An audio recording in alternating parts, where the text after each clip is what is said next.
Market has biggest one-day rally that we've seen in years, but does that mean the bear market's over? Well, not just yet. That's up on today's 3 Minutes on Markets and Money. Yesterday, the markets had a very strong rally. The Nasdaq up over 3%, the S&P up almost 3%. It was a quite phenomenal day. In fact, one of the strongest rebound rally days that we've seen in a while. But this has been a hallmark of this market really since early January. Market has been in a consistent decline now for the last 2.5 months. And as we continue to decline, we see these kind of outsized rally days that continue to fail. And this has been kind of the hallmark of this correctional process that we've seen.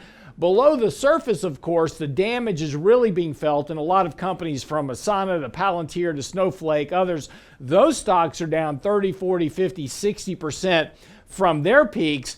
The S&P, of course, being really held up and supported by companies like Amazon, Apple, Microsoft, those companies that can afford to buy back billions of dollars. Of course, yesterday, Amazon announcing that they're going to split their stock 20-for-1 and also do a 10 billion share buyback. So again, that's going to be helping support the S&P this morning and the Nasdaq because of the weight of Amazon inside of those indexes. But underneath the surface, we're going to see a lot more damage really kind of across the board.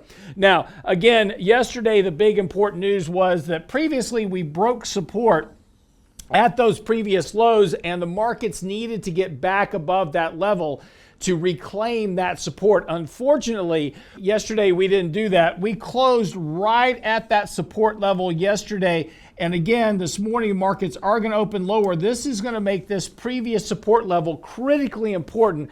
A break of these Russia lows. This was the Russian invasion day where the market opened down 3%, closed up over 3% on the Nasdaq.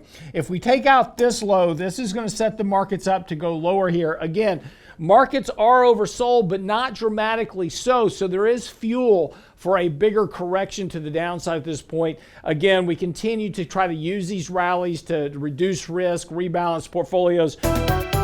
As we move into the Fed meeting next week, this is going to be the real focus of the markets. What's happening in Russia, Ukraine, of course, any good news there. And that was really the spike yesterday, was news from OPEC that they might be thinking about possibly, hopefully, intentionally, maybe increasing some more production.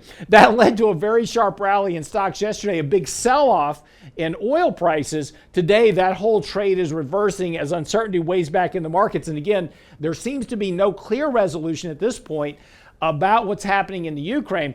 Again, some good news there would also help boost the markets. But again, if we take out these previous lows, this is going to be a much more dangerous setup for the market, suggesting that we may be moving closer to a bear market in the S&P.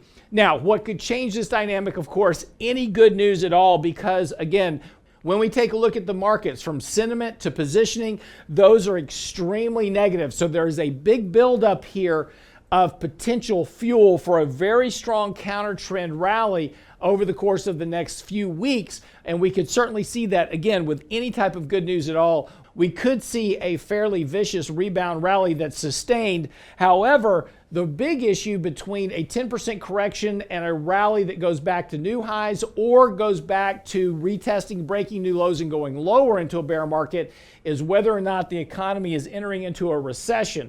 So if we do get this reflexive rally, which I would expect that we would here, given the amount of time and the negative sentiment that's built up in the markets, we should see this reflexive rally.